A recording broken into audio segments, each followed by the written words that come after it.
আমার একটা ফেসবুক পোস্টে আমার এক বন্ধু কমেন্ট করেছিল যে তার ফেসবুকে একটার থেকে বেশি অ্যাকাউন্ট হয়ে গেছে। তাহলে সেই অ্যাকাউন্টটাকে কিভাবে সে ডিলিট করবে? দেখুন, এরকম যদি সমস্যা আপনাদের হয়ে থাকে তাহলে আপনারা কিন্তু খুব সহজেই, যদি কোনো একের বেশি ফেসবুক অ্যাকাউন্ট থাকে তাহলে সেটা খুব সহজেই ডিলিট করতে পারবেন। কিভাবে করবেন চলুন দেখে নিন। তার আগে এরকম ভিডিও দেখার জন্য অবশ্যই আমার এই চ্যানেলটিকে ফলো করে রাখবেন এবং ভিডিওটা অন্যদের সাথে শেয়ার করে দিবেন। ফেসবুক অ্যাকাউন্ট পার্মানেন্টলি ডিলিট করার জন্য ফেসবুকটাকে ওপেন করবেন, তারপরে ডান দিকে যে প্রোফাইল অপশনটা আছে সেটাতে ট্যাপ করবেন। তারপরে নিচে দেখুন সেটিংস অপশনটা আছে, সেটাতে ট্যাপ করবেন।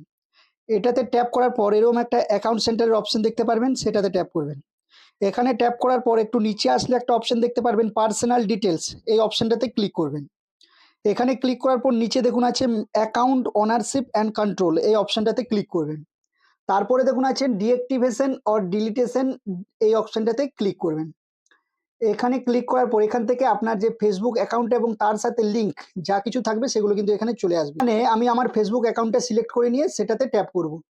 ট্যাপ করার পর এরকম একটা অপশন দেখতে পারবেন, দেখুন উপরে আছে ডিঅ্যাক্টিভেট অ্যাকাউন্ট, অর্থাৎ আপনি যদি চান অ্যাকাউন্টটা ডিঅ্যাক্টিভেট করে রেখে দিতে পারেন, অর্থাৎ কেউ কিন্তু আপনাকে আর খুঁজে পাবে না। আর নিচে যদি এসে ডিলিট অ্যাকাউন্ট এই অপশনটাতে টাচ করেন, এটাতেও কিন্তু আপনার অ্যাকাউন্টটা পার্মানেন্টলি ডিলিট হয়ে যাবে। তাই আমরা যেহেতু আমাদের এগুলো বাড়তি ফেসবুক অ্যাকাউন্ট, তাই আমরা এটা পার্মানেন্টলি ডিলিট করতে চাইছি, তাই এই অপশনটাতে সিলেক্ট করে নিচে কন্টিনিউ অপশনটাতে ক্লিক করবেন।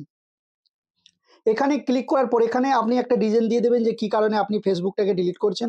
এখানে প্রথমেরটাই দিয়ে দিতে পারেন যে I spend too much time on Facebook, এই অপশনটাতে ক্লিক করে নিচে কন্টিনিউ করবেন। এখানে কন্টিনিউ করার পর এরকম একটা অপশন আসবে, সেটাতেও আপনি কন্টিনিউ করবেন। এটাতে কন্টিনিউ করার পর দেখুন একটু নিচের দিকে নিয়ে যাবেন। নিচে নিয়ে আসলে দেখুন আবার কন্টিনিউ অপশনটা পাবেন, সেই অপশনটাতে ক্লিক করবেন। এখানে ক্লিক করলে দেখুন এবার কিন্তু আপনার ফেসবুক অ্যাকাউন্টের পাসওয়ার্ডটা চাইবে, তাই এখানে আপনি আপনার ফেসবুকের পাসওয়ার্ডটা টাইপ করে দেবেন, দিয়ে কন্টিনিউ করবেন।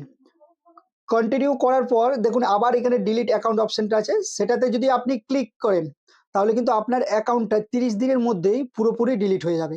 এই 30 দিনের মধ্যে আপনি যদি আবার চান যে ওই অ্যাকাউন্টটাকে ব্যাকআপ করতে বা ফেরত নিয়ে আসতে, আপনি কিন্তু নিয়ে আসতে পারেন।